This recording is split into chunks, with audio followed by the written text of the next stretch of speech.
Hello po, ate. Magandang tanghali. Hello sir, good afternoon Ano pong pangalan nyo? Ako po si Ruby. Ayan. Bale, ano pangalan po ulit itong kainan nyo? Henlin po. Ayan. So, dito po yung matatagpuan sa RFC Molino, no? Yes po. So, anong oras po kayo nagbubukas, ate? 9 a.m. po hanggang 9 p.m. po. Araw-araw po ba? Yes po, everyday po. Bale, ano po yung mga bestseller nyo? Ang bestseller po namin sa noodles sir ay beef wonton. Tapos siya, dimsum naman po, special asado, special bola-bola. Shrimp pork siomay po. So guys, ito yung kanilang mga menu, papaano natin. Tapos, tignan nyo na lang yung presyo.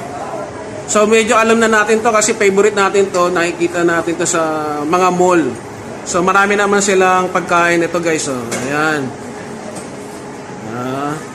So maya kakain tayo, titikman. Medyo maliit lang, pero naka-aircon naman